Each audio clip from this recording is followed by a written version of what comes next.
init pa. Ayan, kain na po tayo. Thank you, Lord, for everything. Parang ang hirap magkamay. Parang ang init, guys. Hindi na ako makapag-antay pa. Thank you, Jesus. Nag-pray na ako, guys. Amen. Init. Init naman.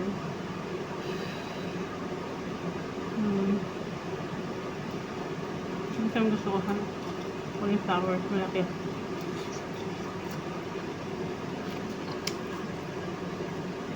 Hindi overcook.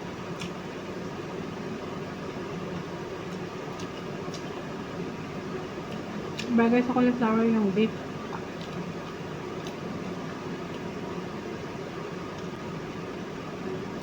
Okay, naglagay lang ako nito kasi marami. Okay na. Bagay lang kasi ito is ini-steam yung kinakain na ano, nilaga.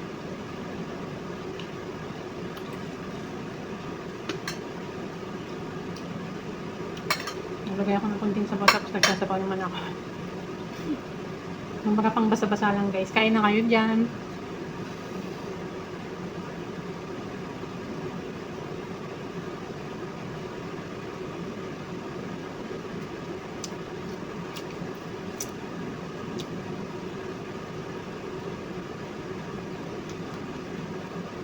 Alam nyo,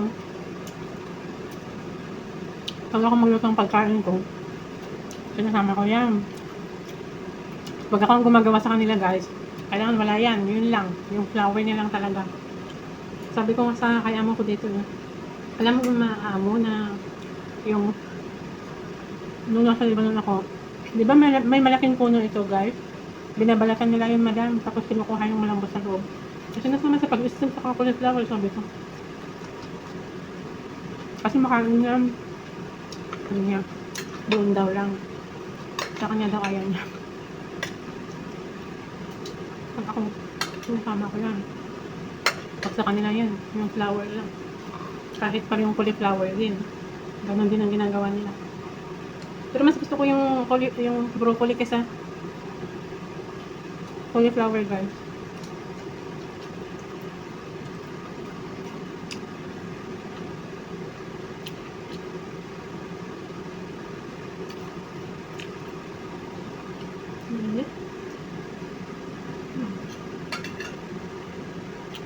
Malamig na yung nasa ibabaw.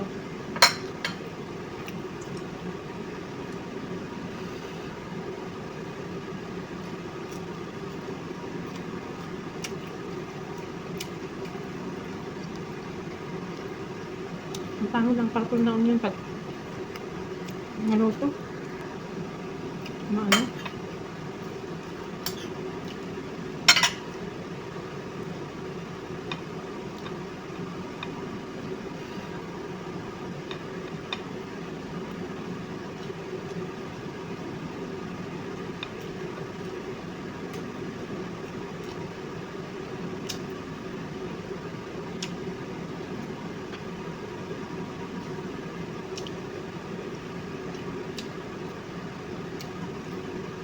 Magluto rin kayo dyan, mga kananan.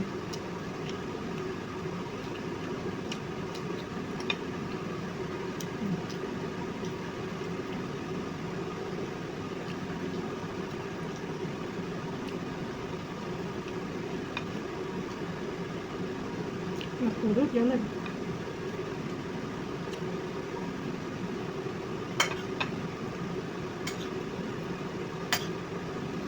Wala akong balak maglagay ng beef sana ngayon.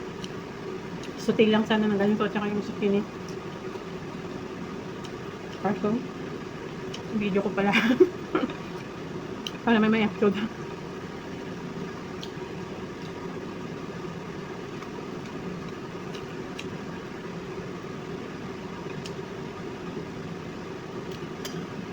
Sarap ng papalitan ko kahapon.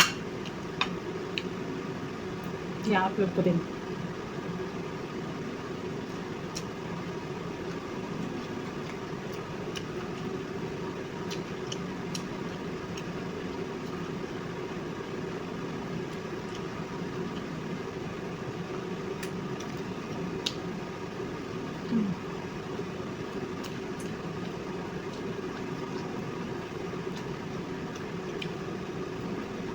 Maganda to.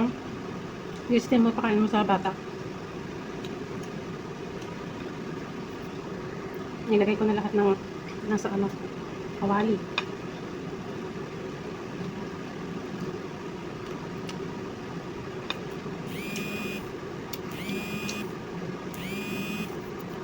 Tumawag yung sa mo.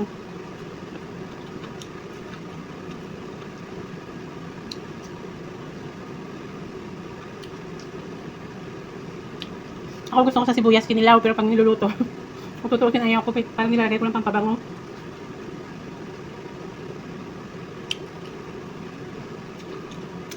Manamis-namis yung broccoli. Nulunta ko mamaya.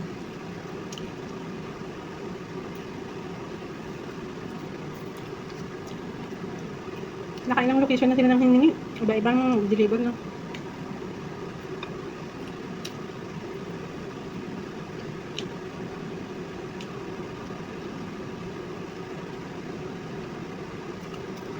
Kain na kami dyan.